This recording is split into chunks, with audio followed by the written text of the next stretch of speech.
po sa mga mahal kong listeners, magandang araw po sa inyong lahat.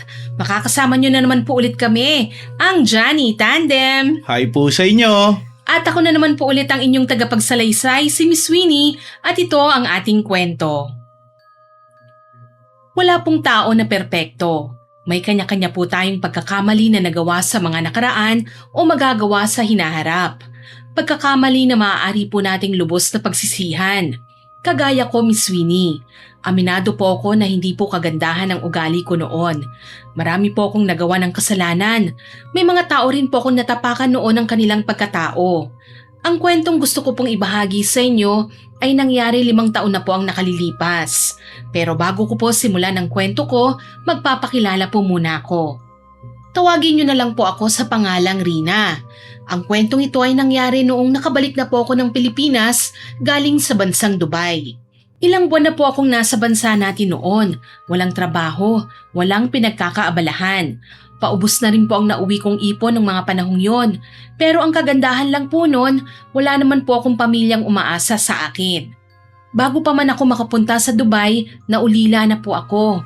May mga sarili na pong pamilya ang kuya ko at kapatid ko na hindi ko kailanman nakasundo, kaya hindi ko na rin po siya nakikita. Isang araw, papunta po ako noon sa tindahan para bumili ng kape na aalmusalin ko. Habang bumibili ay narinig ko ang usapan ng kapitbahay namin at ng isang matandang babae. Manang Susan, balita ako po nag-resign na po ang chef natin.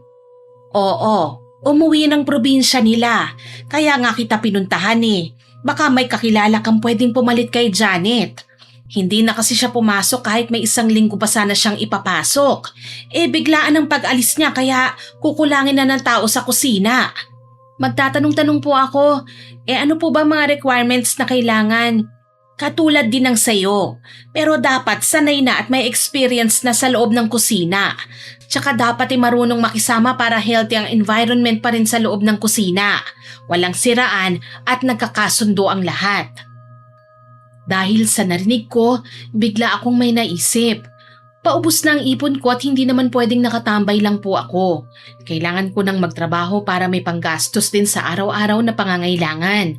Kaya naman nilapitan ko sila at sumingit sa pag-uusap nila. Lori! Ay, Ate Rina! Kayo po pala. May kailangan po ba kayo? Narinig ko kasi ang usapan nyo eh. Kailangan nyo pala ng chef? Kung hindi nyo alam, dati akong kusinera sa Dubai. Umuwi lang ako dahil napagod na ako ron eh. Kaya rin namang kitain dito sa Pinas ang pinapasahod sa amin doon. Ganun ba? Baka gusto mong mag-apply sa restaurant na pinagtatrabahuhan namin ni Lori. Kapag nakapasa ka, 25,000 ang sasahurin mo. Bukod pa ron ang paghahati ang tip. Bayad din ang overtime. Maliit lang po palang sahod ano? Pero carry lang. Tutal wala pa naman akong pinagkakaabalahan ngayon eh. O sige, bukas mag-a-apply ako. Sasabay na lang ako kay Lori para hindi na ako maligaw. Ilang taon din kasi akong wala rito sa Pilipinas eh. Sakto, pupunta bukas ang boss namin. Pag nakapasa ka, tanggap ka na on the spot. Sigurado yun. Natitiyak ko namang makukuha ko doon eh. Walang duda yon. Isa ako sa pinakamagaling na kusinera sa Dubai. Okay po. 8:00 po ng umaga umaalis na ako ng bahay. Sabay na po tayo bukas. Mabuti pa nga at magkasabay na lang kayo. Mauuna na ako ha. Mamamalengke pa ako eh. Sige po Manang Susan. Ingat po kayo. Kita na lang po tayo bukas. Bye-bye po. Ate Rina, aalis na rin po ako ha. Puntahan ko na lang po kayo bukas ng umaga sa tapat ng bahay nyo. Oo, sige. Paniguradong matatanggap ako bukas, kaya hindi ka mapapahiya sa akin.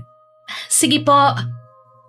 Nang makaalis na si Lori, sinundan ko na lang siya ng tanaw hanggang sa hindi ko na siya makita. Napangisi po ako. Alam na alam kong walang ibang nakakaalam ng tunay na dahilan ng pag-uwi ko dito sa Pilipinas. Tanging ako lang at ang mga dati kong nakasama sa Dubai ang may alam ng buong katotohanan. Kinabukasan, sinundo ako ni Lori. Magkasama kaming nagpunta sa restaurant. Nag-apply po ako ron.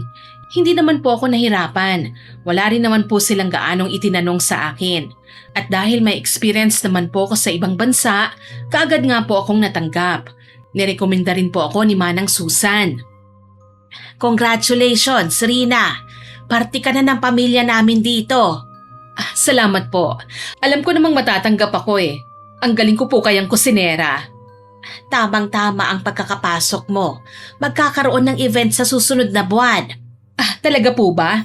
Naku, mailalabas ko ng mga galawan ko sa Dubai. Panigurado pong masasarapan sila sa mga luto ko. Aasahan ko yan, ha? 3 araw pa po ang lumipas at nagsimula na akong magtrabaho. Siyempre sa umpisa, sinusunod ko po muna ang lahat ng mga sinasabi at tinuturo ni Manang Susan sa akin. Kailangan makisama muna sa mga nauna kong kasama doon. Ang isa sa pinaka-importante ay ang tamang timpla. Hindi lang tayo basta nagluluto para may kitain ng restaurant. Nagluluto tayo para mapasaya ang mga customer natin. Kaya kailangan magluto tayo ng may puso at masaya natin itong ginagawa. Tama po kayo dyan. Nagluluto po tayo para sa kanila. Anong mga putahe bang nakatoka sa'yo? Kare-kare, Thai rice, ensalada, shrimp thermidor at saka cheesy mechado po. Okay, damihan mo ng peanut butter sa kare-kare, ha? Yan ang specialty natin. Noted po. Lagyan mo rin ng melted cheese as toppings ang mechado, ha? Opo. Naging maayos po ang mga unang araw ko sa restaurant na yon. Nakuha ko na rin po ang loob ng lahat ng kasamahan ko doon. Lagi rin po akong pinupuri ni Manang Susan. Pero yun din po ang dahilan kaya malakas ang loob ko na magyabang makalipas lamang ng 1 buwan. Wala na po akong pakialam sa nararamdaman ng mga katrabaho ko roon. Kahit pa nga po natatapakan ko ng kanilang pagkatao. Wala rin akong nakikitang pagkakamali sa mga ginagawa ko kaya tumaas po ang ere ko at naging mayabang. Naalala ko pa nga po ng unang beses na pinag-initan ko ang isa sa mga katrabaho ko roon. Si Lori po, ang kapitbahay ko na siyang nagsama sa akin sa pinapasukan kong restaurant. Ano ba yan, Lori? Tanga ka ba? Tamang paghihiwa na nga lang ng sibuyas para sa ensalada, hindi mo pa magawa ng tama? Pero ito po ang tamang sukat eh. Ito ang tinuro sa akin ni Manang Susan. Pag sinabi kong mali, mali yan. Naiintindihan mo ba? Liitan mo pang pagkakahiwa niyan. Pero baka po magreklamo na naman ang mga customer natin. Mas magaling ka ba sa akin, ha?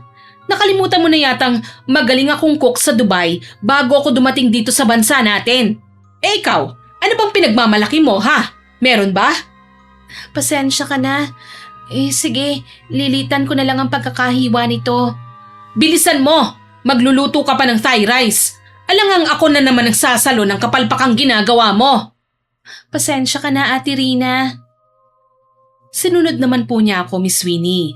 Nakangising pinagpatuloy ko na lang po ang pagluluto ko ng kare-kare at shrimp thermidor. Nang matapos na po si Lori sa Thai rice na niluluto niya, nilapitan ko po siya kagad at tinikman ang niluluto niya. Napakunot po ang noo ko at sinabihan po siya ng masasakit na salita. Ano ba yan? Palpak na naman! Ang tabang naman ng Thai rice mo! Ang tagal mo nang nagtatrabaho rito pero mali-mali ka pa rin. Hindi mo pa rin alam ang standard natin? Dagdagan mo ng bagoong. Lagi na lang kulang. Pag hindi ko tinikman ang luto mo, siguradong ipababalik lang yan ng customer. Ha? Hindi naman matabang ah. Sakto lang ang alat. Tsaka ito ang timpla natin dito. Wala naman akong binago. Kulang nga eh. Ano bang nangyayari dito? Nasaan ang Thai rice at shrimp thermidor? Ireretoke ko po muna ang Thai rice. Matabang daw po Manang Susan eh. Yun ang sabi ni Ate Rina. Ay sandali, titikman ko muna. Hindi naman ah. Sakto lang ang timpla. Ang mabuti pa, i-plating mo na yan para ma-serve na. Sige po. Matabang naman talaga eh. Plating na rin ako sa shrimp thermidor ko at kare-kare. Mahaderang matanda. Kung di ka lang nauna dito eh, malamang nakatikim ka rin sa akin. May sinasabi ka ba, Harina? Wala. Mataray na sabi ko kay Manang Susan. Siya ang pinakamatanda at pinakamatagal na sa amin sa bagong restaurant na pinagtatrabahuhan ko. Malaki ang tiwala sa kanya ng may-ari. Pero ng panahong yun, wala akong bilib sa ibang tao. Ang nasa isip ko lang, mas mataas ako dahil nakapagtrabaho na ako sa ibang bansa. Kahit ano man ang gawin nila, minamaliit ko pa rin ang mga niluluto nila at niyayabangan sila kapag may pagkakataon. Nang matapos ko ng i-plating ang 2 putahe na ginawa ko, kaagad ko yung pinalabas sa waiter namin. Pero hindi pa man nagtatagal, bumalik na ang waiter na si Dondon dala ang serving platter. Napataas ang kilay ko nang makita ko ang pag-aalinlangan niyang magsalita. Oh, bakit? Bakit binalik yan dito sa kusina Nagrereklamo po yung customer eh. Hindi raw po masarap ang pagkakatimpla ng kare-kare. Hindi daw po ganito ang inaasahan nila eh. Yung shrimp naman po, para lang daw pong in-steam. Bukod sa overcook pa. Yung kare-kare naman daw po, mas masarap pa raw po ang kare-kare na tikman nila sa karinderya. Ano? Palibhasa pang karinderya lang ang panlasa nila. Sikat kaya ako sa Dubai sa mga putahing yan. Pang-international naman ang shrimp thermidor ko. At hindi overcook yan Yang kare-kare ko naman, bestseller yan doon. Rina, akin na nga at titikman ko. Ang sarap-sarap ko kaya magluto. Ito po Manang Susan, may isa pa po pala silang reklamo. Bakit daw po may kasamang patatas yung kare-kare? Nilagyan mo ng patatas ang kare-kare, Rina. Tapos imbis na talong at sitaw daw po, Baguio beans ang sinahog na gulay. Ay, Filipino dishes ang specialty natin dito, Rina. Hindi tayo kinuha ng boss natin para mag-eksperimento. Pwede yun sa ibang bansa dahil hindi naman sila sanay sa mga ganong putahe, kaya nagagawa mong magsangkap ng iba't ibang gulay bilang pamalit sa original na sangkap nito. Pero dahil mga Pinoy tayo at alam natin ang totoong sangkap nito, mag-stick tayo sa kung anumang nakasanayan sa bansa natin. Huwag ka na munang mag-imbento. Aba, pinasosyal ko pa nga yan eh. Upgraded version po yan. Sa Dubai, kilala ang kare-kare kong yan. Mabenta at binabalik-balikan ng mga customer. Wala nga tayo sa Dubai, Rina. Hindi ka na ba marunong magluto ng Filipino cuisine? Sinasabi niyo bang bobo ko? Rina, wala akong sinasabing ganon. Ang akin lang, pwede ka namang matuto ng ayon sa standard taste ng mga Pinoy at sa kung anong standard ng restaurant natin. Palibhasa mga ignorante. Walang ibang kayang gawin kundi ang nakagawian na. Ang dami kayang variations niyan. Ay, akin na yan, Don. Ako na lang ang magre-retoke ng kare-kare. Opo. Napaismid ako sa sinabi ni Manang Susan. Ang sarap-sarap ng luto kong kare-kare para sa akin. Pero sa totoo lang, wala naman talagang Baguio beans ang totoong Pinoy kare-kare. Ipinalit ko lang po yun sa sitaw ang Baguio beans noong nasa Dubai pa ako dahil nagkataong walang available na gulay na ganoon noong panahong yun. Sinubukan ko lang kung masarap din at hindi naman nagreklamo ang mga kumain noon sa Dubai. Lumipas pa po ang mga araw. Wala yatang araw na lumipas na hindi ibinabalik ang mga putahing ako ang nagluluto. Kung hindi naman sa lasa ang problema, sa mga sangkap naman na inihahalo ko. Minsan kulang, madalas sobra. Dahil yon sa kagustuhan kong ipaalam na kaya kong mag-innovate ng dishes o mag-imbento na para bang pang-international ang mga putahing ginagawa ko. Dahil sa nangyaring yon, inilagay na lang ako sa frying station. Pero kagaya ng dati, may mga pagkakataon pa ring ibinabalik ang mga niluluto ko. Kung hindi undercook, kulang sa timpla ng breading na ginawa ko. Minsan naman overcooked o sobrang tigas na. Ilang beses na akong sinabihan ni Manang Susan, pero dahil nga mayabang ako, mapagmataas at masyadong bilib sa sarili, hindi ko na siya sinusunod at patuloy pa rin ako sa mga nakasanayan kong ginagawa at niluluto. Pinanindigan ko pa rin ang gusto ko. Hanggang isang araw, may isang customer kami na pinatawag ako dahil palpak daw ang niluto kong pagkain. Ate Rina, pinapatawag kayo ng customer. Gusto raw po kayo makausap. Ha? Talaga? Ay naku, baka may mas malaki na offer sa akin. Baka ipapirate na ako sa restaurant na to. Sadali at lalabas na ako ha? Sa table 12 po, Ate Rina. Dahan dyan na. Ay, okay na bang itsura ko ha? Hindi ba ako mabaho? Maayos na ba akong tingnan? Mukha bang pang head chef ang datingan ko ha? Okay na po yan. Huwag na kayo masyadong mag-abala pa. Oh, halika na. Samahan mo ako para marinig mo kung paano ako purihin ang customer natin. Sige po. Mukhang makakasaksi ko ng pinapayari ito Magandang araw po, sir. Kumusta po ang food? Ikaw ba nagluto nito? Oo, ako nga. Arvin? Anong ginagawa mo rito? Rina? Hindi na ako nagtataka.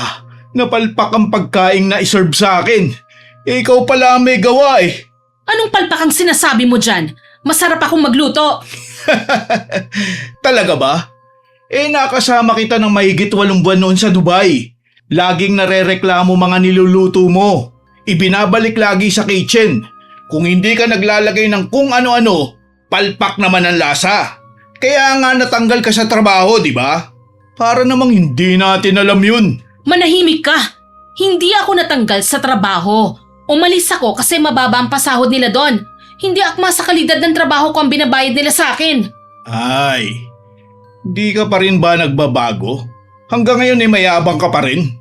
Masyadong bilib sa sarili kahit palpak naman talaga. Nasobrahan yata ng hangin niyang utak mo eh. Sinisiraan mo ba ako, ha? Kailangan ko pa bang gawin yun? Alam mo mas maganda kung magtrabaho ka na lang na hindi na konektado sa kusina. Kawawa kasi magiging amo mo eh. Panigurado, bababa ang sales at mawawala ng customer. Tsaka kahit saan mo daanin, hindi lulusot ang mga putahing iniimbento mo, no? Nandito ka ba para kumain o manira? Kakain sana ako. Pero dahil ikaw ang nagluto ng mga pagkain, parang nawala na ako ng gana. Baka mamaya kung ano pang nilagay mo sa pagkain ko eh. Baka kung ano-ano imbentong sangkapan nilagay mo dito para palabasing pang-international ang niluluto mo. Hindi ganun, oy. Makaalis na nga rito. Hoy, saan ka pupunta? Bayaran mo ang in-order mo, no? Bakit ko babayaran? Palpak naman. Pangit na nga ang lasa, pangit pang ugali ng nagluto. Kung kaya mong kainin yan, di sa'yo na. Ikaw na rin ang magbayad. Hindi ako mag-aaksaya ng pera sa palpak ng mga putahing iniiba mo ang sangkap at iniimbento, no? Putserong may bagoong. Puwe. Ang yabang mo? Pareho lang naman tayo naghirap nun sa Dubai. Kung hindi pa malakas ang backer mo, baka hindi ka natanggap sa trabaho. Kaya wag mo akong yabangan, ano? At least, hindi ako natanggal dahil sa kapalpakan, no? Hindi kagaya mo. Patong-patong na penalty at warning kaya tinanggal na lang. Mabuti nga't naawa sa'yo ang Arabong boss natin eh. Kung hindi baka pinagbayad ka pa ng ma-ospital ang customer natin nung na food poisoning sa luto mo. Grabing kahiyang kaya ang ginawa mo ron, no? Pinoy ka pa man din pero Filipino dishes di mo alam lutuin. Kung nag-iimbento ka ng mga putahe, dapat scientist ang in-applyan mo, hindi cook, no? Tsaka, di ka naman yata pumasa sa standards ng pagiging chef eh. Naguyo mo lang yata sila, no? Aba, ikaw ang nagsabotahe sa akin doon. Mali ang label kaya ibang nailagay ko. Imbis na mantika, gatas pala yon. Sus, palusot ka pa. Hindi lang dahil sa mantika yun, no? Ikaw ba naman, lagyan mo ng gata at gatas na panis ang mixed Cajun seafoods?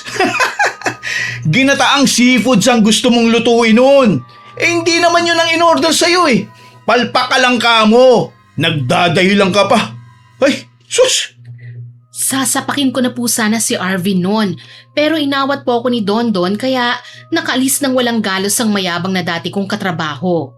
Siya ang kasamahan ko sa Dubai na nakaaway ko noon. Kaya naman nang bitiwan na po ako ni Dondon, doon ko lang napansin na pinagtitinginan na po pala kami ng ibang customer. Ang iba pa nga po nakataas na ang mga cellphone. Halatang kinukuhanan ng naging pagtatalo namin ni Arvin. Nainis na bumalik na lang po ako sa kusina. Sumunod naman sa akin si Dondon. Pagdating ko sa kusina, kaagad na inusisa naman po kami ni Manang Susan. Oh, anong nangyari? May nakapasok lang pong taong grasa dito sa restaurant. Kung ano-anong sinasabi, nanira pa. Ha? May customer po tayo na nagre-reklamo sa mga order po niya. Pinatawag po niya nagluto ng order niya. Kaya tinawag ko po si Ate Rina. Hindi ko naman po alam na kakilala po pala ni ate yung customer eh. Kasama niya po pala sa ibang bansa noon. Huwag niyo nang papapasukin dito sa susunod ang kumag na yon. Paniguradong gusto lang gumanti sa akin noon dahil mas magaling akong kusinera kesa sa kanya. Sino ba ang taong yun? Dati ko hong kasamahan sa Dubai. Baka kaya nandito yun sa Pinas dahil tinanggal na siya sa trabaho niya. Ay nako, Tama na nga ang tsismisan. Bumalik na tayo sa trabaho. Napairap na lang po ako sa ere, tsaka ako bumalik sa paghihiwa ng ilang sangkap na gagamitin ko sa pagluluto. Lumipas pa po ang mga araw, Miss Winnie. Naging maayos naman po ang lahat. Pero akala ko lang po pala yun. Akala ko po, mananatili pa ring lihim ang pagkaka-terminate ko noon sa trabaho ko sa ibang bansa. Pero nagkamali po ako ng akala. Isang araw, wala po akong pasok noon. Nasa bahay lang po ako at nanonood ng mga DIY sa YouTube. Nakafocus po ako sa panonood nang makarinig ako ng pagkatok. Ha? Sino naman ang dadalaw sa akin? Oh, sandali lang! Oh, Lori, anong ginagawa mo rito? Napanood mo na ba, Ate Rina? Ang alin? May kumakalat po kayong video. Nakikipag-away po kayo sa isang vlogger, si RVNV. Ha? Anong video? Baka paninira lang sa akin yan. Hindi totoo yan. Hindi po eh. Kitang-kita po sa video na nag-aaway po kayo ng vlogger. Ito po panoorin ninyo. Kinuha ko po ang inaabot niya sa aking cellphone. Napataas po ang kilay ko nang makita kong totoo ang sinasabi ni Lori. Kuha po ang video sa loob ng restaurant na pinagtatrabahuhan namin. Nanlaki ang mga mata ko nang makita ko ang mga komento ng mga nakapanood ng nasabing video. Panay negative po ang mga sinasabi nila sa akin. Ang mas lalo pa pong nagpalaki ng mata ko nang makita ko po na nagkomento ang amo namin at humihingi po ng paumanhin sa nangyari. Hindi ko na po tinapos ang panonood ko. Ibinalik ko na lang po kagad kay Lori ang cellphone niya, Miss Winnie, at muling itinanggi yon sa kanya. Huwag kayong maniwala sa sinasabi ng kumag na Arvin na yan. Malaki ang inggit sa akin yan kaya niya ako sinisiraan. Salamat nga pala sa pagpapaalam mo sa akin ito ha. Wala pong anuman ate. Makakaapekto po ito ng malaki sa restaurant na pinagtatrabahuhan natin. Madali lang yan. Hindi naman totoo ang mga sinasabi ng Arvin na yon Magaling lang talagang manira ang lalaking yon. Ewan ko ba, kay lalaking tao ang daming inggit sa katawan. Ganun po ba? Sige po Ate Rina, uuwi na po ako ha. Sige. Nang mawala na sa paningin ko si Lori, kaagad kong hinanap ang kumakalat na video at nireport yon. Nang sumapit ang hapon, nakatanggap po ako ng tawag mula kay Manang Susan, Miss Winnie. Sobra-sobra po ang kabang nararamdaman ko ng mga sandaling yon. Magkaganon pa man, sinagot ko pa rin ang tawag niya sa akin. Hello, Manang Susan? Bakit po kayo napatawag? Rina, pinapasabi ng boss natin na agahan mong pumasok bukas. Magkakaroon tayo ng meeting at kailangan tayong lahat doon. Ganun po ba? Sige po, maaga po akong papasok bukas. Ay, Rina, kung ano man ang mapag-usapan bukas, sana ay magsilbing aral yun sa'yo. Naiintindihan ko po. Sige na, ibababa ko ng tawag ha. Agahan mo bukas ha. Opo. Pagkababa ko ng tawag, naiinis na inilapag ko ang cellphone ko sa sofa. Kasunod nun, pabagsak din akong umupo. Halos hindi po ako nakatulog ng gabing yon. Sumasagi pa rin sa isip ko ang mga sinabi sa akin ni Arvin. Kinakabahan po ako na baka malaman nilang nagsinungaling lang ako sa mga credentials ko kaya nakapasok ako sa restaurant na yon. Kinabukasan, pumasok po ako na halos walang tulog. Masakit din po ang ulo ko sa sobrang pag-iisip. Dinatnan ko na puroon sinama ng Susan at Lori. Binati ko po silang dalawa. Kahit pa nga po kumakabog ang dibdib ko sa kaba ng mga oras na yon, Miss Winnie. Ilang sandali pa po dumating na rin po ang may-ari ng restaurant. Seryoso po ang mukha niyang tinignan kaming tatlo. Sinenyasan niya lang po kaming tatlo na pumasok sa opisina niya. Pagkapasok po namin doon, naunang nagsalita si Manang Susan. Ma'am, alam ko po na maaaring makaapekto ang kumakalat na video sa restaurant ninyo. Pero baka magawan pa po natin ito ng paraan. Tama po si Manang Susan, ma'am. Sa totoo lang po nadala lang po ako ng emosyon ko nang laitin niya po ang mga putahe na siniserve natin dito sa restaurant. Alam ko naman pong maling pinatulan ko siya kaya humihingi po talaga ako ng tawad sa inyo. Pasensya na po talaga, ma'am. Naisip ko lang po, ma'am, baka pwede po tayong gumawa ng mga promo, kagaya po ng sulit meal ng kilalang fast food chain o yung tinatawag po nilang combo. Tapos mag-advertise din po tayo sa social media para matakpan po ang issue. Oo, tama nga ma'am. Pwede po yung naisip ni Lori. Tumango na lang ang boss sa amin. Isa-isa niya kaming tinignan bago siya nagsalita. Pinagsabihan niya ako na huwag kong dalhin sa trabaho ang mga personal kong problema. Binilinan niya rin si Manang Susan na bantayan ako sa lahat ng ginagawa ko. Sinabihan din si Lori na ituro sa akin ang iba pang mga regulasyon ng nasabing restaurant. At nang matapos na po siya, tsaka niya kami pinalabas ng kanyang opisina. Simula ng araw na yon, parang lagi na lang nasa akin ang atensyon nila Manang Susan at Lori. Lumipas pa ang mahigit na 1 linggo, Miss Winnie. Hindi ko na kayang tiisin na lagi na lang akong sinasabihan ni Lori eh. Naiirita na ako sa tuwing nagsasalita siya sa akin. Ano ba, Lori? Araw-araw mo na lang sinasabi sa akin ang mga rules ng restaurant na to. Ano ba tingin mo sa akin, ha? Bata na hindi marunong makaintindi, ha? Ganun ba? Nakakalimutan mo na yatang ako ang pinakamagaling na kusinera rito. Kaya wag mo akong pinagsasabihan na parang nakakaangat ka sa akin. Pasensya na po kayo, Ate Rina. Sinusunod ko lang pong utos sa akin ng boss natin eh. Hindi niya sinabing araw-araw mong ipaalala yun sa akin. Malaki siguro ang inggit mo sa akin kaya mo ako tinatrato na parang tau-tauhan mo lang, no? Na mas mababa ang tungkulin ko sa'yo. Paalala ko lang ha, nanggaling pa ako sa ibang bansa. Isa ako sa pinakamagaling na kusinera. At walang-wala kang binatbat kumpara sa akin. Isang kaldereta, fried chicken, rellenong bangos. Saka isang halo-halo sa table 43. Oh, narinig mo yon, Lori? Gawin mo ng rellenong bangos at fried chicken. Ako nang bahala sa kaldereta. Baka pumalpak ka na naman ha? Tapos ako ang mapapagalitan sa kapalpakan mo. Ako na rin ang gagawa ng halo-halo. Okay po. Hindi ko na siya sinagot pa. Kumuha na ako ng mga sangkap sa walk-in freezer ng restaurant. Nang makuha ko na nga ang lahat ng kailangan ko, bumalik na po ako sa station ko. Lumipas pa po ang ilang minuto. Natapos ko na ang niluto kong kaldereta.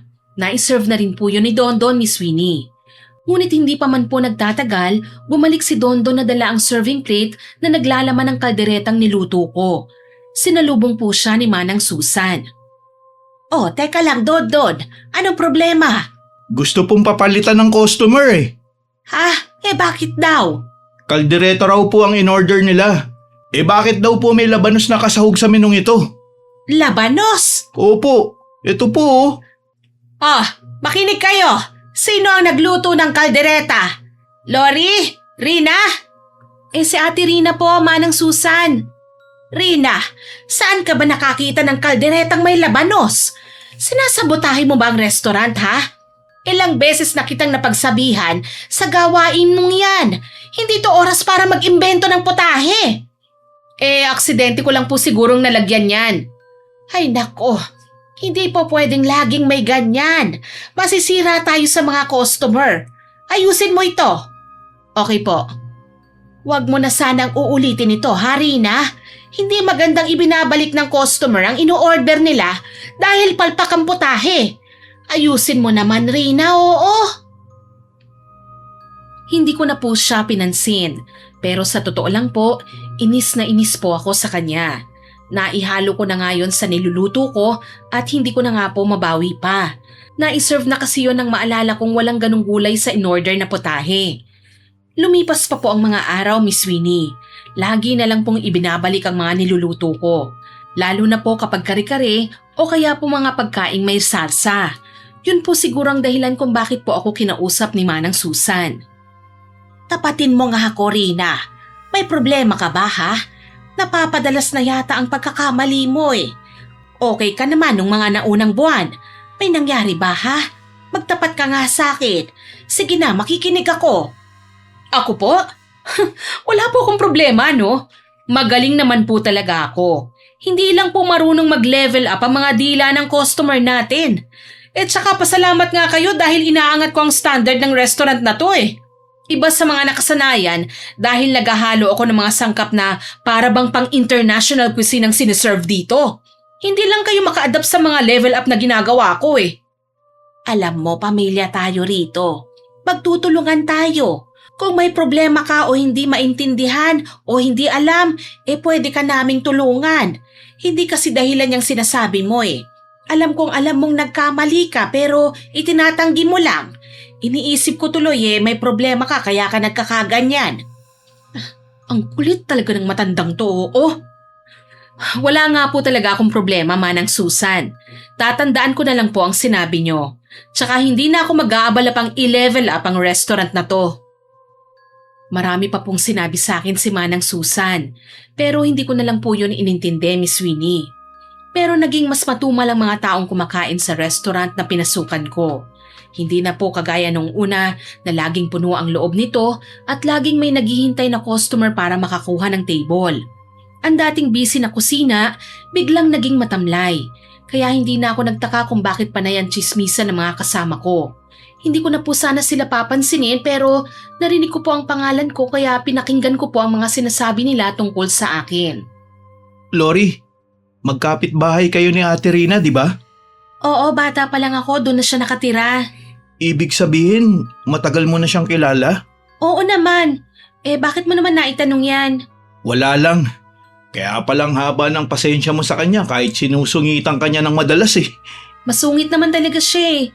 Sanay na lang siguro ako kaya hindi ko nagaanong iniinda ang pagsusungit niya. Pero alam mo, hindi siya mayabang nun. Hindi siya ganyan dati. Talaga? Kala ko, inborn na siyang mayabang eh. Parang laging number 3 ang hanging lumalabas sa bibig niya eh. Hoy, ano ka ba? Ikaw talaga hinaan mo nga yung boses mo. Baka marinig tayo ni Ate Rina. Sige ka. Alam mo, minsan nga gusto ko na siyang patulan eh. Nahihiya lang ako kay Manang Susan at sa amo natin. Nagtitimpi lang ako. Kundi lang babae yun, inamon ko na ng suntukan yun eh. Habang nag-uusap sina Lori at Dondon, hindi ko mapigilang makiramdam. May kung anong bigat sa hangin na isang uri ng katahimikan na hindi nakakapagpakalma, kundi nakakapagpakaba. At sa gitna ng kanilang bulungan, pabigla kong binuksan ang pinto ng kusina ng malakas. Ano na naman ang pinagchichismisan nyo rito? Akala nyo ba hindi ko kayo naririnig ha? Pinagchichismisan nyo pa ako ha? Ay, hindi po Ate Rina. Nag-uusap lang po kami tungkol sa inventory. Oo nga po ate, nag-uusap lang po kami tungkol sa inventory. Plano po kasi naming tumulong. Total, wala naman po kaming masyadong ginagawa sa ngayon eh. Kaya naisip po namin gawin yun. Inventory? Sa oras na to? Ang galing nyo talagang gumawa ng kwento, ano? Kaya siguro matumal ang sales natin kasi puro kayo daldal. Mas inuuna nyo pang dada kesa magtrabaho ng maayos. Kung ako lang, matagal ko na kayong tinanggal na dalawa dito eh. Mga tamad at mga mangmang, walang sistema at puro bulok ang pag-iisip. Ni ayaw nyong mag-level up at sumunod sa mga naglalakihang restaurant pagdating sa innovation. Kitang-kita ko ang pag-iling ni Lori sa akin, maging ang ginawang pagsimangot ni Dondon. Alam ko naman na masama ang tingin nila sa akin dahil naiinggit sila. Yun po ang lagi kong iniisip ng mga panahong yon. Inggit lang silang lahat sa akin. At sa loob-loob ko, alam ko ring ako ang dahilan kung bakit maraming customer ang hindi bumabalik sa restaurant na yon. Yun dahil sa pinagkakalat na chismis ni Arvin. Hindi rin naman nila kasi alam ang salitang level up. At kayong dalawa ha, huwag niyo akong tignan ng ganyan. Alam niyo namang ako lang ang may totoong karanasan at pinag-aralan dito kung paano patakbuhin ang mga bagay-bagay sa loob ng kusina. Kahit pa bumaba ang sales, ako pa rin. Ako ang pinaka-importanting tao rito. Itatak niyo yan sa kukote niyo ha. Hindi niyo kayang posisyon ko. Masyado kayong mababa para maabot ang level ko. Hanggang dyan na lang ang maaabot nyo. Level? Anong level? Level ng pagiging hambog at pabida? Level ng kahanginan sa utak niya at kayabangan? Ganun ba? Hoy, anong sinasabi mo? Gusto mo bang mawalan ng trabaho ha? Isang salita ko lang kay boss, tapos ka na. Sa oras na yon napansin ko si Manang Susan. Nakatayo lang siya sa sulok, hawak ang isang notebook at tahimik na pinanonood ang lahat ng pagyayabang ko. Hindi siya nagsasalita, hindi umiimik, pero ang kanyang mga mata ay may kakaibang kislap, Miss Winnie. Hindi ito galit na karaniwang nakikita sa mga taong naiinis. Parang pinaghalo-halong emosyon, kagaya ng puot at kinikimkim na galit. May dala yung kakaibang lamig na tila naghihintay lang ng tamang pagkakataon para umatake. Lumunok ako ng laway at saka ko binalingan si Manang Susan. Manang Susan, bakit niyo po ako tinitignan? May problema po ba kayo? Wala. Ano bang ginagawa niyong tatlo, ha? Pinagsasabihan ko lang po sila. Panay kasi ang daldala nila eh. Mas inuuna pang pagkukwentuhan kaysa igugol ang oras sa mga makabuluhang bagay. Sigurado ka ba? Alam mo, ang dila ay isang makapangyarihang sandata. Pero ang dila na masyadong matalas, madalas na bumubuelta upang sugatan ang sariling may-ari nito. Sus, kung ano-anong kasabihan ang sinasabi nyo, Manang Susan. Napaka-old-fashion nyo talaga. Kasing luma ng mga putahin nyo. Nakakatawa talaga, oo. Sino pa bang naniniwala sa mga ganyang bagay? Sa panahon ngayon, huwag niyong sabihing naniniwala pa kayo sa mga ganyang sabi-sabi. Bumalik na kayong lahat sa trabaho nyo. Hindi porket wala tayong customer, hindi na tayo gagalaw dito. Narinig niyo yon? Kumilos na kayo! Tumalikod na ako na may kasamang pag-ismid, Miss Winnie. Hindi ko po alam na sa bawat hakbang ko palayo ay may kung anong inilalabas si Manang Susan mula sa kanyang bulsa. Basta ang natatandaan ko lang po noon, may kakaibang lamig na gumagapang sa katawan ko kaya nilingon ko ang tatlo. Nakita kong isang maliit na piraso na tuyong dahon sa kamay ni Manang Susan. Iniisip ko na lang po noon na baka dahon lang ng laurel yun.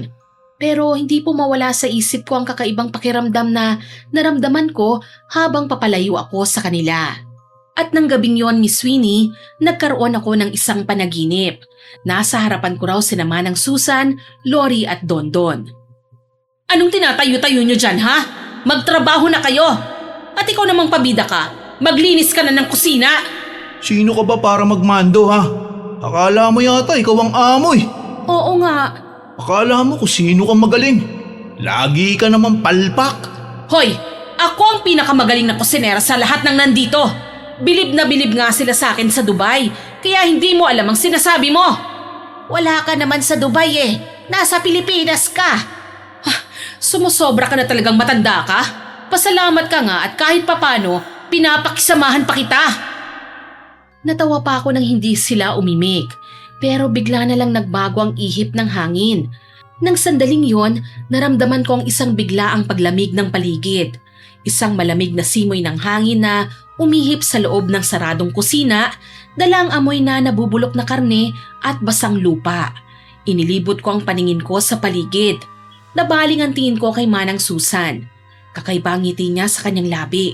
Isa yung ngisi na nakakakilabot. Napaatras ako sa kinatatayuan ko. Bakit ka nakangiti ng ganyan? Saksi ang buong kusina sa lahat ng mga ginawa mo. Titigan mo ang mga mata namin. Tinatakot mo ba ako, ha, tanda? Akala mo ba matatakot niyo ako sa mga paganyan-ganyan niyo, ha? Pwes, nagkakamali kayong lahat. Bakit ayaw mo kaming tignan sa mata? Natatakot ka nga talaga. Ate Rina! Hindi ko po alam kung bakit ko ginawa yun pero tinignan ko po sila sa mga mata. Nasindak ako nang makita kong tanging butas lang ang nandun at wala mismo ang mga mata nila. Pero mas natakot po ako nang unti-unti silang lumapit sa akin. Sinubukan ko pong tumakbo pero bigla na lang akong nahulog sa kama ko. Doon po ako tuluyang nagising. Nanlalaki ang mga matang inilibot ko ang paningin ko sa paligid. Nakahinga lang po ako ng maluwag nang mapagtanto kong nasa loob pala ako ng kwarto ko. Isang masamang panaginip lang pala ang eksenang yon. Kinabukasan pagpasok ko pa lang po, nakita ko na ang mga kakaibang tingin sa akin nila Manang Susan at ng mga kasamahan ko. Hindi ko na malayang tumaas ang kilay ko. Anong tinitingin-tingin nyo dyan, ha? Nahuli ka yata ng pasok ngayon. Ang mahalaga, nakapasok pa rin ako. Ate Rina, Manang Susan, nakita niyo na po bang kumakalat na mga memes at mga edited na video? Memes? Video? Tungkol saan yan, ha? Tungkol po sa'yo ito, Ate Rina. Tungkol sa akin? Patingin nga ako. Hinabulot ko ang cellphone ni Dondon. Nanlaki ang mga mata ko nang makitang sinasabing video at meme. Dahil doon, maghapon na namang mainit ang ulo ko. Bukod sa napuyat nga ako dahil sa masamang panaginip noong nakalipas na gabi, tila mas lumalala pa si Arvin at ang mga followers niya. Lori, hindi ka pa ba tapos sa pagpiga ng mga kalamansi, ha? Malapit na po, Ate Rina. Yung mga pinapalinis ko sa yung dingding, ha, Dondon? Tapos na po. Malinis at makintab na po ang mga lamesa. Ang kukupad nyo, tumulong ka sa paglinis sa frying station. Opo. Umiral na naman ang pagkamaldita ni Miss Dubai Yabang. Hoy, anong sinabi mo? Wala po. Bilisan mo ng kumilos! Opo. Rina, gusto ka raw makausap ng amo natin. Oo, nandyan na! Kunot ang noong lumapit ako kay Manang Susan. Pagkalapit ko, kinuha ko sa kamay niya ang cellphone na nasa isang sulok ng kusina. Nang araw ding yon, sinabihan po ako ng amo naming magpahinga muna ako kahit 3 araw lang. Kaya pagka-uwi ko sa bahay, hindi ko mapigilang ibato ang dala kong bag na naglalaman ng mga gamit ko sa trabaho. Dahil sa nangyari, wala akong ibang ginawa kundi ang tumambay lang sa bahay, Miss Winnie. Sa ikalawang araw ng pagpapahinga ko, dumating naman si naman ng Susan, Dondon at Lori na may dalang pagkain para sa akin. Anong ginagawa niyo rito? Matumal ang taong kumakain sa resto. Malapit nang masira ang ilan sa mga stocks natin. Kaya pinauwi na lang ng boss natin ang mga ito. Kumusta ka na nga pala? Naisipan po kasi namin na dapat may party ka rin dito dahil empleyado ka rin naman po sa restaurant na pinagtatrabahuhan natin, ate. Ah, ganun ba? May katwiran ka naman eh. Ayos lang ako, Manang Susan. Pasok kayo. Sina Dondon at Lori na lang siguro. Uuwi na ako Gusto lang kitang kumustahin. Maayos po ako. O sige po, mag-ingat na lang kayo sa pag-uwi, Manang Susan. Oo, sige. Aalis na ako. Pumasok na kayo kung papasok kayo. Isara nyo lang ang pinto, ah. Pumasok sina Dondon at Lori sa loob ng bahay ko. Pabagsak lang akong naupo at kinuha ang remote ng telebisyon. Hindi ko na sila pinansin pa. Ipinalagay ko na lang sa mesa ko ang dala nila at nanood na ako ng TV. Pero mukhang may iba pa silang dahilan ng pagpunta sa akin. May kailangan pa ba kayo sa akin, ha? May gusto po sana kaming sabihin sa'yo, Ate Rina Oh, ano yon? Mukhang hindi pa po tapos yung nakasagutan yung customer. Sino? Si Arvin? Ano na naman ang kinukuda ng inggiterong yon? Nag-live po kasi siya kanina Napanood po namin. Sabi po niya, peking kusinera raw po kayo. Hindi ka naman daw po magaling. Ikaw lang daw po ang bilib sa sarili. Ano? Sinabi niya yon? Aba, sumusobra na talaga ang Arvin na yon Nireport po namin ang live niya. Binanggit niya po kasi ang pangalan ng resto natin Kumag talaga yon? Hindi niya siguro matanggap na kusinera pa rin ako kahit dito sa Pilipinas. Siya, vlogger kuno. Kinakailangan pa niyang manira ng tao para may kitain sa pamamagitan ng pagbablog niya. Kailan po ba ulit kayo papasok? Sa isang araw. May isang araw pa akong pahinga. Dondon, umuwi na tayo. Baka gusto na rin magpahinga ni Ate Rina Sige. Ate Rina, uuwi na kami ha. Kapitbahay ko lang si Lori. Ikaw, saan ka ba umuwi? Doon lang po sa kabilang barangay po. Isara nyo na lang ang pinto pagkalabas nyo, Opo, sige po Ate Rina. Aalis na kami ha. Nang makaalis na ang dalawa, mabilis akong nagtipa sa cellphone ko at hinanap ang video na sinasabi ni Dondon at Lori. Pero wala po akong nakita. Bagkus, sumalubong sa unahan ng page ni Arvin na unavailable na ang video na in-upload niya. Pagkalipas ng araw ng pagpapahinga ko, bumalik na rin po akong muli sa restaurant ni Sweeney. Kagaya po ng dati, panay ako utos kina Lori at Dondon. Bagay na mukhang hindi pabor si Manang Susan. May kailangan ka ba, Manang Susan? Wala ka bang mga kamay at paa? Malabo na nga talaga ang mata nyo, no, Manang Susan? Makakapasok ba ako sa trabaho kung wala akong mga paa, ha? Mahahawakan ko bang mga gamit dito kung wala akong mga kamay? Huwag ka ngang pilosopo. Alam kong alam mo ang ibig kong sabihin. Oo na. Wala namang masama kung utusan ko sila Wala pa naman mga kumakain. Sayang ang sahod kung tutunga nga lang sila at magdadaldalan. Pantay-pantay tayo rito, Rina. Walang mas mataas sa atin maliban sa boss natin. Pwede ka namang magpatulong sa kanila sa maayos na paraan Hindi yung utos ka ng utos. Ano bang nakain mo ngayon, Manang Susan? Parang hindi yata maganda ang gising nyo Tama na po yan, Ate Rina. Kikilos na po kami ni Lori. Pagod na po si Manang Susan Bakit kasi nagtatrabaho pa siya Madali na ngang mapagod dahil matanda na Nagpupumilit pa rito. Hindi ko po alam na ang pagyayabang at pagmamataas ko ang magiging mitsa ng sarili kong kapahamakan, Miss Winnie. Ang bawat insulto, ang bawat pagmamalaki at ang bawat paghamak ko sa mga taong nakapaligid sa akin, unti-unti na palang hinahabi ni Manang Susan ang isang sumpa na hindi ko kailanman makakalimutan. Nang gabing yon, muli na naman akong nanaginip. Nasa loob daw ako ng restaurant. Sobrang tahimik noon. Ang tanging maririnig lang ay ang mahinang ugong ng refrigerator at ang patak ng tubig mula sa gripo.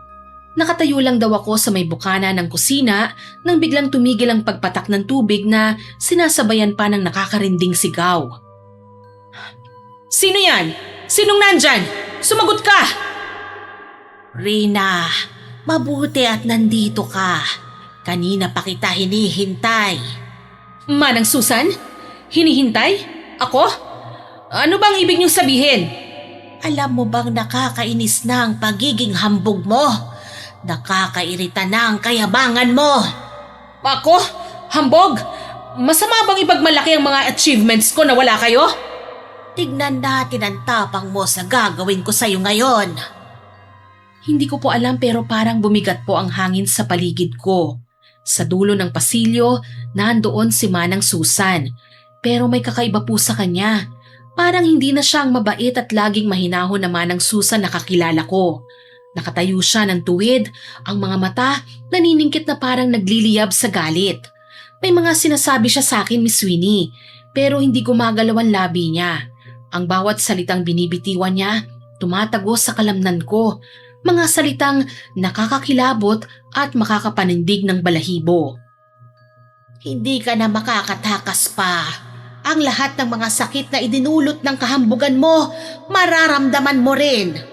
Hindi kayabangan ng mga sinasabi ko sa inyo. Totoo namang ako ang pinakamagaling sa inyong lahat dito eh. Ako lang! Hindi totoo yun. Ikaw na yata ang pinakapalpak na kusinerang nakilala ko. Habang sinasabi niya yon sa akin, unti-unti siyang lumalapit sa akin.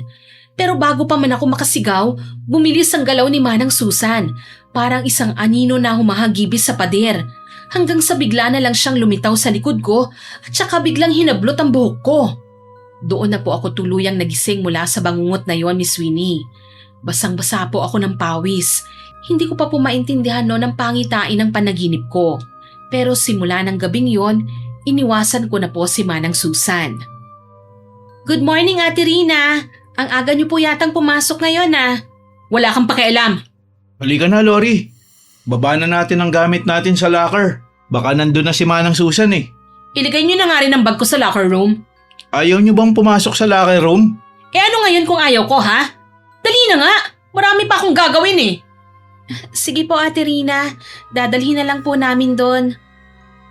Nang mawala na sa paningin ko ang dalawang kasamahan ko, hindi ko maiwasang alalahanin ang napanaginipan ko. Para kasing totoong-totoo yun, Miss Winnie.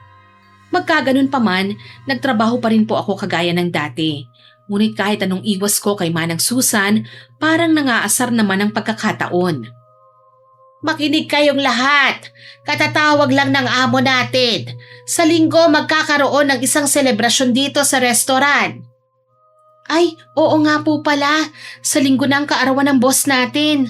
Naku, panigurado magiging busy tayo sa kusina niyan. Tama kayo. Kaya sana walang papalpak, ha? Ang alam ko, imbitado ang mga kaibigan at mga kamag-anak niya na galing pa sa ibang bansa. Kaya sana naman, walang mag-i-eksperimento dito. Teka, pinaparinggan niyo ba ako ha, tanda? Nagbibilin lang ako, Rina. Hindi mo kailangan maging bastos. Bida-bida. Tinitigan ako ng malalim ni Manang Susan. Aaminin ko, nakaramdam po talaga ako ng takot sa paraan ng pagkakatitig niya. 3 araw pa po ang lumipas. Na-late po ako ng pasok noon. May mangilan-ngilan lang pong kumakain. Didiretso na po sana ako sa locker room nang marinig ko ang boses ni Arvin. What's up, foodies? Nandito tayo uli sa resto na meron akong bad experience. Pero bibigyan pa natin ng isa pang pagkakataon. May nabasa akong comment na masarap naman daw ang food dito. At nakakuha pa ako ng discount. Sino ba naman ako para tanggihan yun, di ba?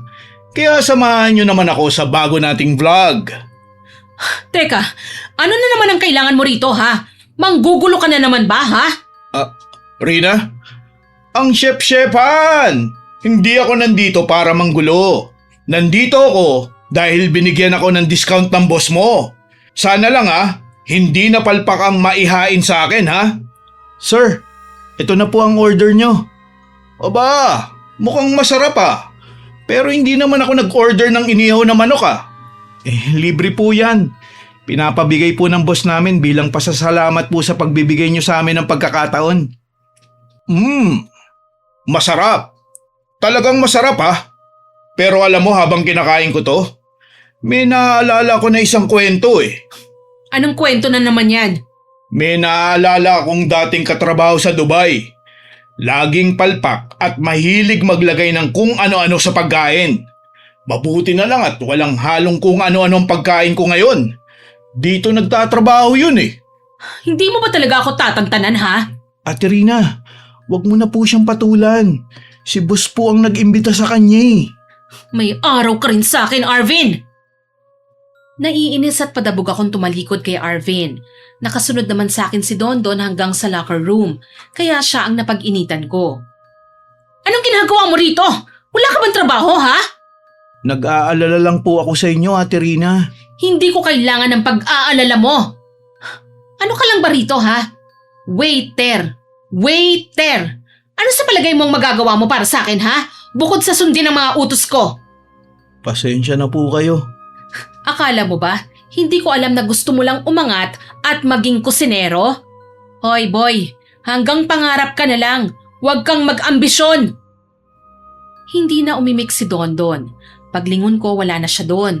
Kaya naman nagbalit na ako ng uniform. Pagkatapos tsaka ako nagpunta sa kusina. Inabutan ko ang mga kasamahan ko na nagkukumpulan sa isang sulok, habang si Manang Susan naman nagpupunas ng estasyon niya.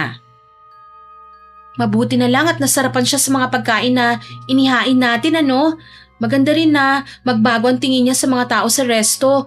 Ang dami niya rin kasing followers Tama na yan. Ang mabuti pa maghanda na kayo. Baka maging abala na ulit ang restaurant simula sa araw na ito. Tutulong po ako. Hindi pa naman po tapos kumain si Sir Arvin Wala namang espesyal sa inggitero na yon.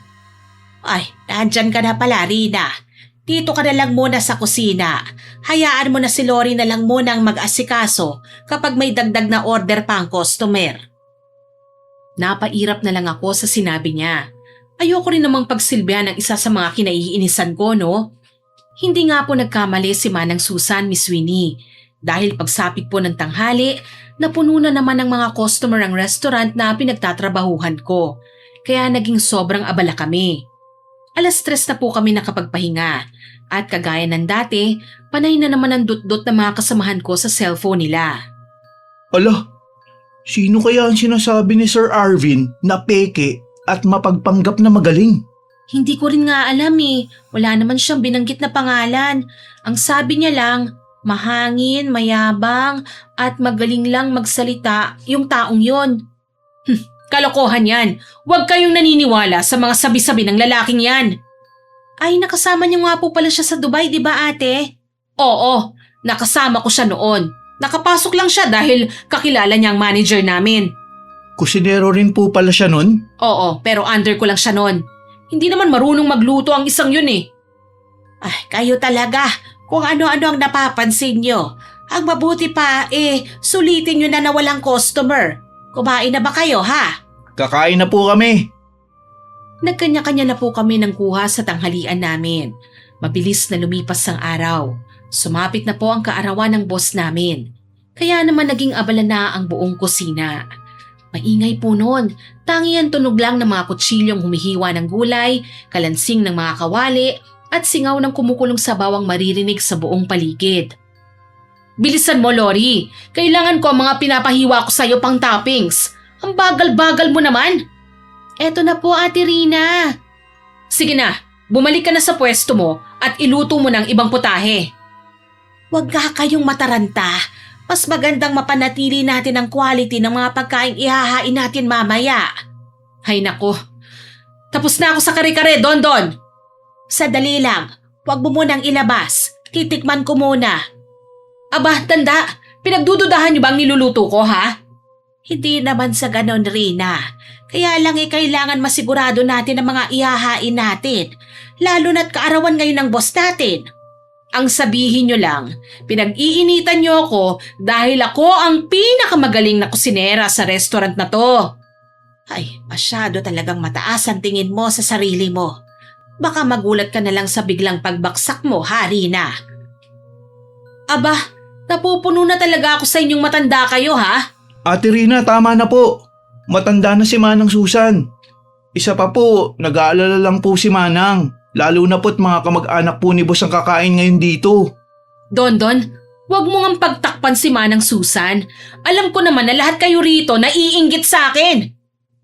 Ang mga maling akala at pagmamataas, may kapalit na hindi mo inaasahan yan. Ano bang pinagsasabi nyo dyan? Isinusumpa nyo ba ako?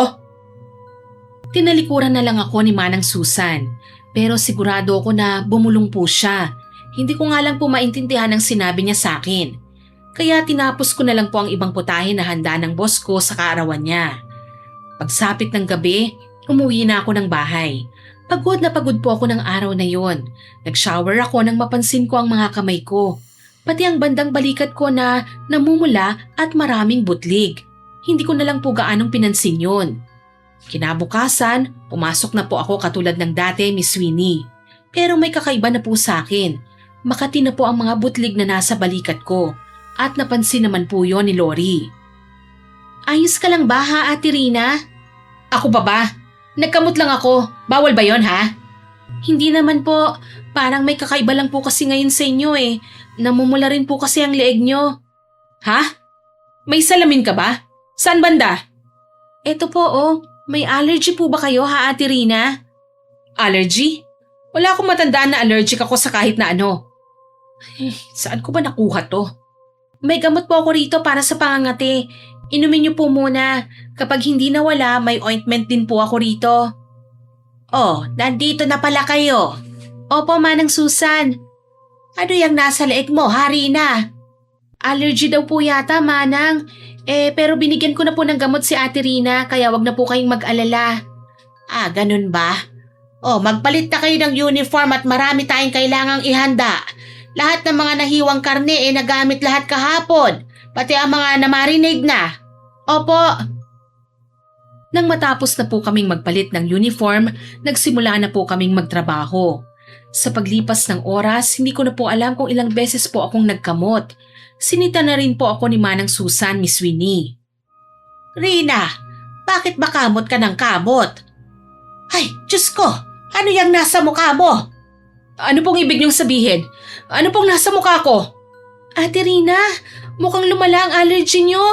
Ang daming pantal-pantal sa mukha mo, oh. Ano? Mas mabuting magpunta ka na muna sa locker room. Ako na ang bahala sa niluluto mo. Ako na ang tatapos nito. Lori, pakisamahan mo na muna siya. Opo. Ate Rina, halika na po. Subukan na po nating pahiran ng cream. Mabuti na lang pala at lagi kong dala to. Sinamahan po ako ni Lori sa locker room, Miss Winnie. Binigyan niya rin po ako ng cream niya. Hanggang matapos po ang oras ng trabaho ko, nasa loob lang po ako ng locker room. Patuloy pa rin po ako sa pagkamot, lalo na po ang mga kumalat na katikati sa braso ko.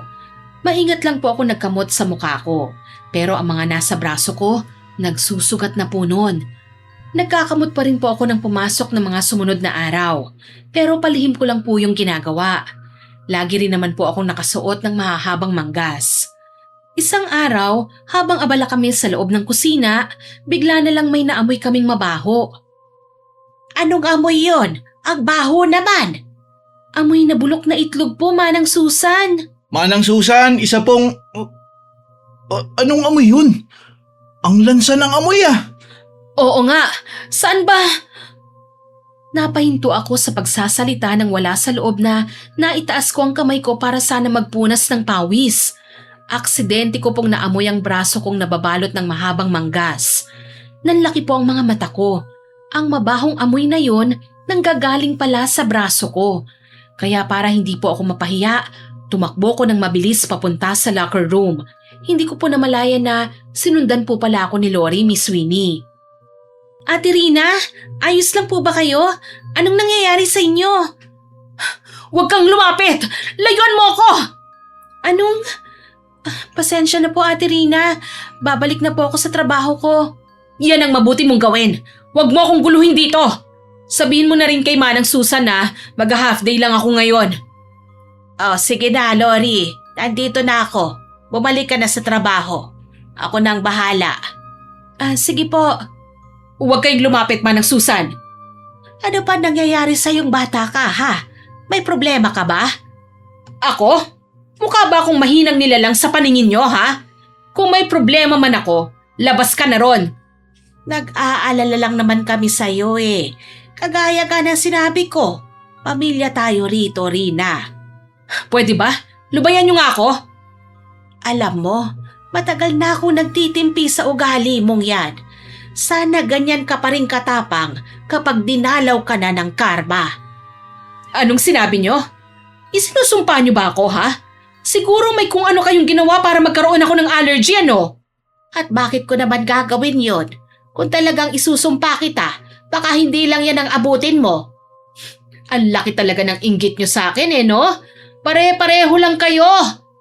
Hintayin mo na lang ang half-day sleep mo para makauwi ka na. Mabuti pa nga. Hambog talaga. Karmahin ka sana sa kayabangan mo. Narinig ko po ang bulong na yon ni Manang Susan, pero tinaasan ko lang po siya ng kilay. Nang makuha ko na po ang sleep ng half-day leave ko, umuwi na po ako sa bahay, Miss Winnie. Dumiretso po ako sa kwarto ko at saka humarap sa malaking salamin. Kitang-kita ko po ang maraming butlig sa mukha ko pababa sa leeg ko. Nang maililis ko pa nga po ang manggas na suot ko, nagulat po ako nang makita ang maraming sugat doon. Mabaho na rin po ang amoy na nanggagaling sa mga sugat ko. Kinabukasan, pumasok pa rin po ako. Halos pinaligo ko na lang ang pabango ko na nabili ko po sa Dubai noong nandun pa ako. Hello, Ate Rina. Oh, nagpabango po ba kayo? Oo, nabili ko yan noon sa Dubai. Ang bango, hindi ba? Anong amoy yun? Ang tapang naman nun ah. Hello? Mahal na pabango yan, ano? Binili ko to nung nasa Dubai pa ako. Ang mahal kaya nito? Pasensya na po. Mga ignorante. Hindi nyo kasi alam ang mga mamahaling klase ng pabango. Ay, mauna na po kami sa locker room. Mabuti pa nga. Magta-time in lang ako.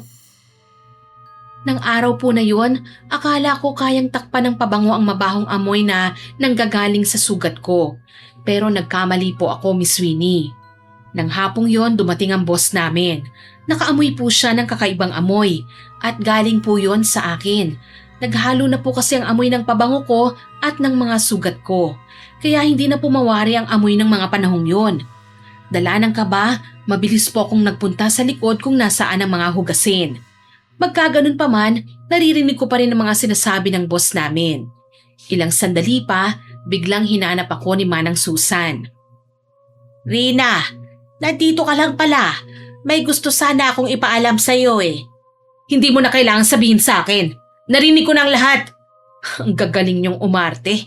Siniraan niyo pa talaga ako sa boss natin, ano? Sinabi lang naman namin ang totoo. Akala niyo naman, napakalaki ng restaurant na to. Walang-wala naman kayong binatbat sa dati kong pinagtatrabahuhan eh. Bahala ka kung anong gusto mong isipin. Ihahanda ko na lang ang mga papeles mo para makuha mo na ang huling sahod mo. Mga inggitera! Dalian mo na! Aayusin ko ng gamit ko. Kasalanan mo kung bakit ka tinanggal ni boss. Wala kaming kinalaman dito, ha? Naku naman, magsisinungaling ka pa. Ay, bahala ka. Nang makaalis na si Manang Susan, doon lang po ako nagpunta sa locker room. Simula po noon nawalan na ako ng trabaho. Lumala na rin po ang mga sugat ko. Sinubukan ko pa pong ipagamot ang mga sugat na yon, pero parang mas lumala lang. Isang araw, may hindi ako inaasahang bisita. Lori, anong ginagawa mo rito? Dinalaw lang po kita, ate. Nagluto po pala ako ng sinampalukang manok. Ito po, dinalhan po kita. Sige, pumasok ka. Opo. Kumusta na po kayo, ate? Nakikita mo naman, hindi ba? Sinubukan niyo na po bang magpunta sa doktor? Ginawa ko na yon, pero kahit sila walang magawa. Mas lalo pa nilang pinalala eh. Ganito ba rito sa Pilipinas ha? Kaya hindi umaasenso ang bansa natin eh. Mukhang sa online class lang graduate ang mga bobong doktor na yon. Baka naman po hindi doktor ang kailangan nyo, Ate Rina. Anong ibig mong sabihin? Baka po nabati kayo o kaya naman kinulam. Bati? Kulam? Nagpapatawa ka ba ha? Sa panahon ngayon, naniniwala ka pa rin sa mga ganyan ha? Ate Rina, wala naman pong masama kung maniniwala po tayo sa ganun eh. Gusto mo po bang tulungan kitang maghanap ng albularyo? Albularyo? Ay, nakakatawa ka talaga. Hindi mo ba alam na pineperahan lang ng mga peking manggagamot ang mga utu-utong kagaya mo? Gusto lang naman kitang tulungan, ate. Hinihingi ko ba ang tulong mo, ha? Tsaka ano bang alam mo? Sabi po kasi ni nanay, magulang niyo po ang tumulong noon sa kanila para makapagtapos ang ate ko. Kaya nga po kinaya na nila akong pag-aralin ng kolehiyo noon. Tumatanaw lang po ako ng utang na loob sa inyo. Di wow. Sige na, makakaalis ka na. Sige po, kung may kailangan lang po kayo, kumato kayo sa bahay ko ate ha. Tsaka linisan niyo po ang mga sugat niyo para hindi ma-infect. Oo na, oo na. Ang dami mong sinasabi. Umalis ka na nga. Nang makaalis na po si Lori, sinimulan ko na rin pong kainin ang dinala niyang ulam. Hindi ko po alam kung paniniwalaan ko siya. Totoo naman po ang mga sinasabi niya. Magkaganon pa man, pinili ko pa rin po ang gusto kong paniwalaan. Hindi po natapos ang linggo na yon, dinalaw na rin po ako ng mga dati kong katrabaho. Rina, kumusta ka na? Alam ko na hindi naging maganda ang huli nating pag-uusap. Pero gusto kong malaman mo na nag-aalala kaming lahat sa'yo. Talaga ba? Opo, lalo na si Lori. Nag-aalala po talaga siya sa inyo. Bakit? May magagawa ba ang pag-aalala niya sa kalagayan ko ngayon, ha? Ano ka ba naman, Rina? Ganyan na nga ang lagay mo, mayabang at mapagmataas ka pa rin. Parang totoo Alam ko naman na lahat kayo inggit na inggit at galit sa akin. Bakit ako maniniwala sa mga peking pinapakita niyo sa akin? Hay, eto ang mga prutas na pinag-ambag-ambagan namin. Mukhang hindi mo nga kami kailangan. Iiwan na lang namin at aalis na rin kami. Umalis na kayo. Wala akong pakialam. Mga istorbo lang naman kayo rito Ate Rina, huwag ka namang bastos. Alam mo na pupuno na ako sa'yo Napaka-pakialamera mo. Chinichismis mo siguro ako sa restaurant Ate, mali ka doon. Hindi po totoo yan.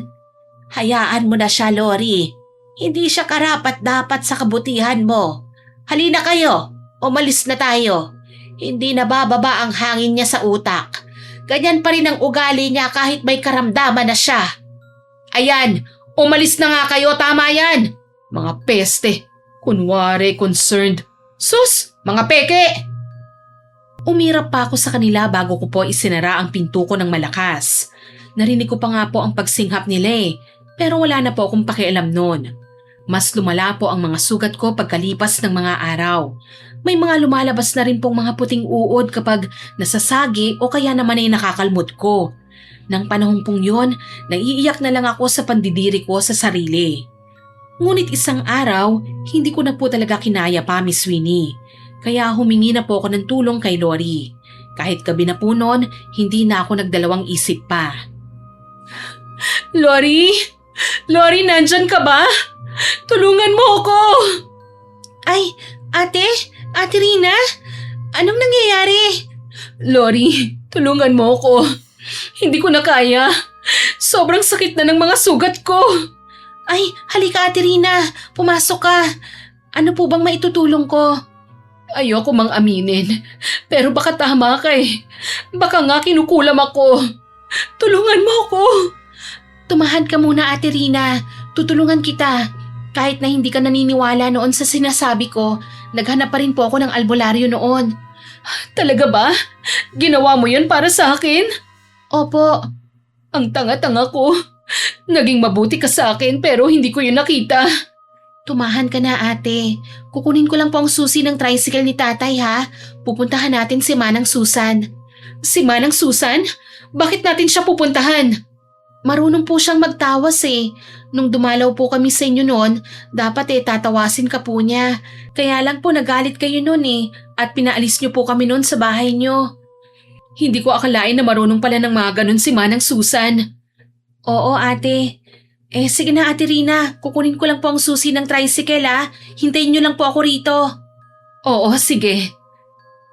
Ilang sandali lang po akong naghintay kay Lori. Sa pagbalik niya, dala na niya ang susi. Nang gabing yon, tinahak po namin ang madilim na kalsada papunta kay Manang Susan. Nagmaneho si Lori ng mahigit 10 minuto bago namin narating ang bahay kubo ni Manang Susan. Sa paghinto po ng tricycle na sinasakyan namin ni Lori, sumigaw na po siya kaagad para tawagin si Manang Susan. Manang Susan! Lori! Pumasok kayo sa loob. Madali kayo. Rina. Ang sakit po ng mga sugat ko. Hala, bakit lumulob ang mga sugat niyo ate? Madali na kayo. Kailangan na natin siyang maipasok. Mukhang mas lumala na ang kalagayan niya. Opo, Manang. Magkatulong po sila sa pag-alalay sa akin sa pagpasok sa kubo. Panay lang po ako sigaw noon, Miss Winnie. May mga pinag-uusapan din po sila na hindi ko na maalala pa. Nang makapasok na nga po kami sa loob ng kubo ni Manang Susan, bumungad po sa amin ang sala na puno ng mga nakasinding kandila. Mainit na rin po ang paligid noon. Dito na lang natin siya ibaba. Kailangan ko na siyang tawasin. Kailangan na natin malaman kung ano ba talaga ang nangyayari. Dahil kung kulam o bati ito, manganganib ang buhay niya ngayon. Opo, Manang. Maraming salamat po. Manang Susan, alam ko po na hindi ako naging mabuti sa inyo. Pero nakikiusap po ako sa inyo. Tulungan niyo po ako. Mamaya na natin pag-usapan yan. Kailangan na natin simulan ng pagtatawas.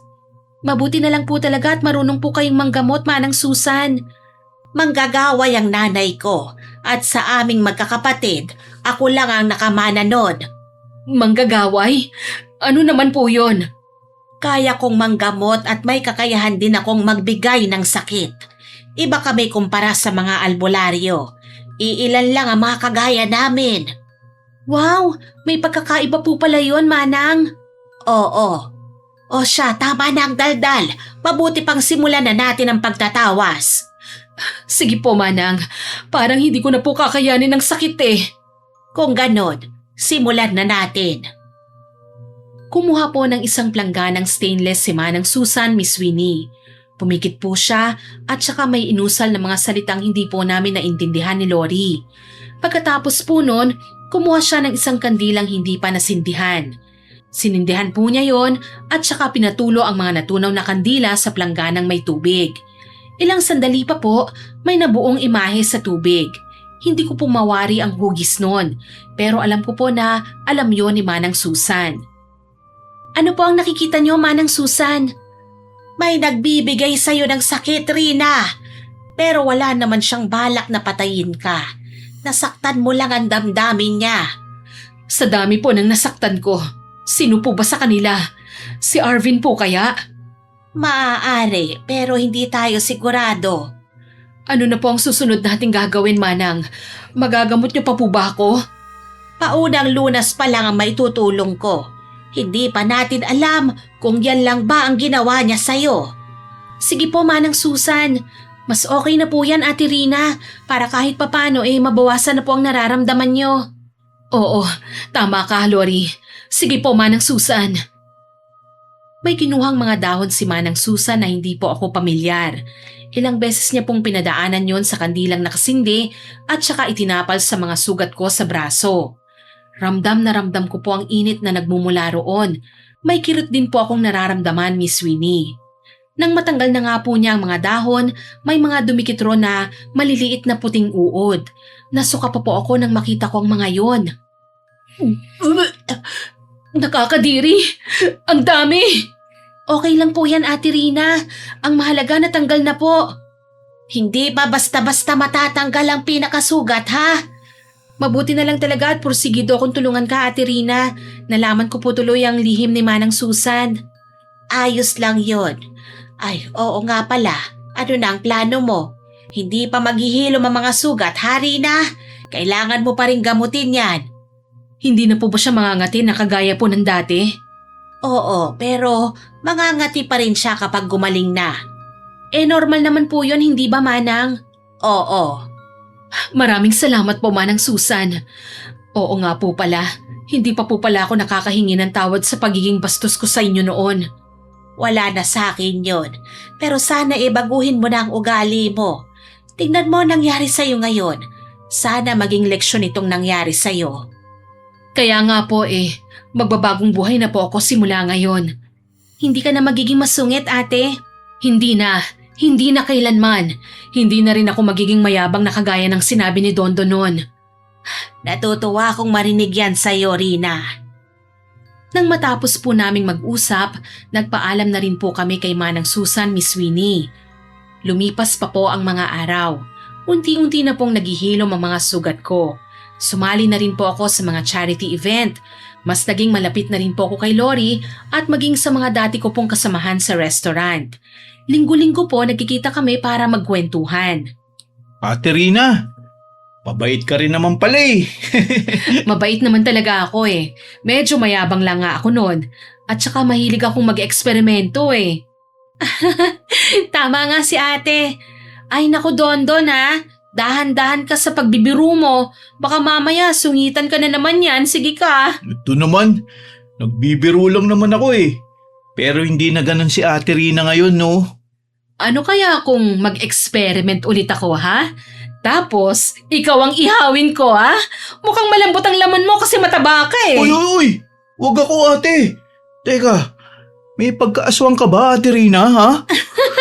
Ikaw talaga, Dondon. Ay, Rina. Sandali. Pwede ba kitang makausap ha? Ng sarilinan? O, ako na pong bahala sa iniihaw mo, Ate Rina. Sige, lumapit ka na po kay Manang Susan. Tulungan na kita, Dondon. Sumunod po ako kay Manang Susan nang tawagin niya ako Miss Winnie. Malayo po sa mga kasamahan namin. Seryoso po ang mukha niya. Kaya tinanong ko siya nang huminto siya sa tapat ng isang malaking puno. Ayos lang po ba kayo, Manang Susan? May problema po ba? Kumusta na kayo ni Arvin? Yun po ba? Ayos na po kami. Nakahingi na rin po ako ng tawad sa kanya. Binura na rin po niya ang mga post niya tungkol sa akin. Nag-live na rin po siya na nakikiusap sa mga fans at followers niya na tigilan na raw po ako. Yun lang po bang itatanong niyo, Manang? Hindi lang yun. Ang totoo niyan, gusto ko ring humingi ng tawad sa'yo. Sa akin po? Wala naman po kayong kasalanan sa akin Ako pa nga po ang naging bastos noon sa inyo. Tsaka nakaraan na po yun. Hindi mo na iintindihan Hindi ko po talaga makuha kung ano pong ibig niyong sabihin, Manang Susan.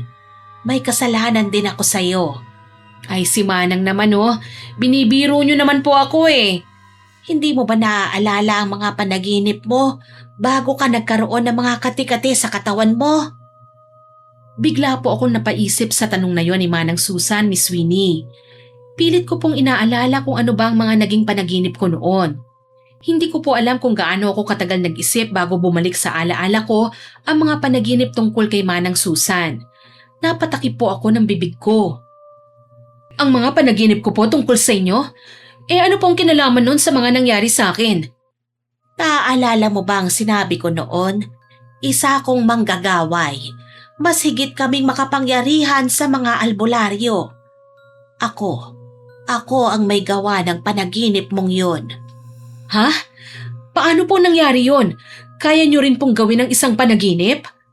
Hindi mo man lang ba ako tatanungin kung bakit ko ginawa yon? Sandali lang po. Hindi po ma-process ng utak ko Ang panaginip mo ay isang babala. Napredict niyo po na makukulam ako? Hindi ako manghuhula, Rina. Ang panaginip mo ang una kong hakbang para turuan ka ng leksyon. Pero hindi ko mana sa'yo Mas lumala pa. Naaalala ko nga po. Mas naging mayabang at masamang ugali ko noon imbis na magpakumbaba ako. Oo, kaya binigyan kita ng kati-kati sa katawan. Hindi para patayin ka o paghigantihan ka. Gusto ko lang na matuto ka at magbago. Patawarin mo sana ako. Alam niyo po, Manang Susan, Totoo po na nahirapan talaga ako. Pero kung iisipin nakabuti pa nga po yun Kaya hayaan nyo na lang po yun. Malaki po ang pasasalamat ko dahil itinulak nyo po ako na maging mabuti at magbago mula sa masama kong ugali. Hindi ka galit sa akin? Ang nakaraan, iwan na po natin sa nakaraan. Kumbaga past is past po. Alam ko naman po na mabuti ang intensyon nyo Isa pa po, kung hindi ko po siguro naranasan yun malungkot pa rin po ako at mag-isa. Hindi ko po makikita ang pagmamahal na ibinibigay nyo sa akin ngayon. Ay, nagbago ka na nga talaga. Napakasaya ko sa pagbabago mo. Sana ang pag-amin ko sa iyo ng kasalanan ko, hindi maging lamat sa samahan natin, ha? Ay, wag nyo na pong isipin masyado yon. Gustuhin ko man pong magalit, hindi ko naman po magagawa yon. Malaki po ang pinagbago ng buhay ko dahil sa pangyayaring yon. Mahigpit po akong niyakap ni Manang Susan, Miss Winnie. Yun naman po ang dinatnan nila Lori at Don nang lumapit sila sa amin. Niyaya lang po nila kami para kumain na. Naging mas masaya po ang buhay ko dahil sa ginawa sa akin ni Manang Susan. Kaya kahit na kinulam po niya ako, labis pa rin po akong nagpapasalamat sa kanya. Binago po niya ng husto ang buhay ko. Natuto na rin po akong magpahalaga sa mga taong nasa paligid ko. At marami rin po akong narealize sa buhay. Miss Winnie, alam ko po na marami ang naiinis sa akin. Aminado po ako na totoong naging hambog ako, mayabang at mapagmataas. Yun po kasi ang pantakip ko sa pagkabigo ko sa ibang bansa na maging mahusay na kusinera. Marami po akong kapalpakan sa ibang bansa kaya naisipan kong umuwi na lang rito sa atin. At dahil nga po sa kayabangan, pilit kong itinatago yon. Pero totoo pong nagsisisi rin po ako sa lahat ng pagkakamali ko. Sa ngayon po masaya na po ako, Miss Winnie, lalo na po sa mga taong malapit na sa puso ko. Wala na po akong matatawag na pamilya ng higit pa sa kanila. Kaya napakalaking blessing po sa akin na dumating si Manang Susan, Lori at Don at iba pa pong nakatrabaho ko noon sa restaurant. Napagtanto ko rin po na hindi po talaga ako isang mahusay na kusinera kundi mahusay na inventor. Gumagawa na po ako ng mga scented candles ngayon at nag-iimbento na ng kung ano-anong mababangong scent para maibenta ko online. Dito ko na po tatapusin ang kwento ko, Miss Winnie. Salamat po sa pagpili ng kwento ko para maibahagi nyo sa mga followers ninyo. God bless po sa inyo at sa lahat ng mga nasa likod ng Miss Winnie Horror Stories channel. Ang isa po sa inyong masugid na taga-subaybay, Rina. Sana po nagustuhan nyo ang ibinahagi naming kwento sa inyo ngayon.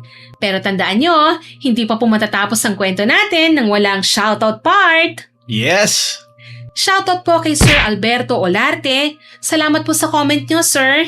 Kay Digital Wings, Kay Winnie Charmy Rose from Dubai. kay Lilia Constante, At kay Marical Peralta na nag-comment po sa manloloko na Alahera Upload. Ang sabi po niya, maganda po talaga ang mga kwento nyo, Team Johnny. Nag-iiwan din po talaga ng moral lesson. Avid listener po ninyo ang 8 years old na anak ko after school na nakikinig ng kwento ninyo. Shoutout po kami dito sa Gigilunen, Mangaldan, Pangasinan. Peralta family po, Miss Winnie. Sana po mapansin. Ayan po, ma'am ha, napansin po namin kayo. yes, Lahat naman po ng comments ng mga listeners po namin, napapansin ko yon. tama. Kaya imposibleng hindi ko mapansin yon dahil ako po mismo ang nagre-reply sa inyo. Salamat po sa suporta nyo at sa anak nyong 8 years old ha. Nakakataba po ng puso yan. Maraming salamat po rin sa lahat ng mga nakinig at nagkomento sa mga nauna naming upload. Abangan nyo pa po sana ang mga susunod naming upload at huwag kalilimutang mag-subscribe, like, share and comment sa mga stories namin. Para po mabilis nyong makita kung may bago kaming upload, pindutin nyo lang po ang notification bell para lagi kayong updated at notified. Patuloy pa rin po sa paglaki ang ating channel ha, at Yes, nagiging isang malaking pamilya na po tayo. tama. Syempre po sa tulong ninyo. Muli, ako po si Miss Winnie at kasama ko pa rin po si Sir John. Mabuhay ang Team Johnny! Nagpapasalamat po kami sa inyong walang sawang pakikinig at pagsuporta. God bless po sa ating lahat. Bye! Bye!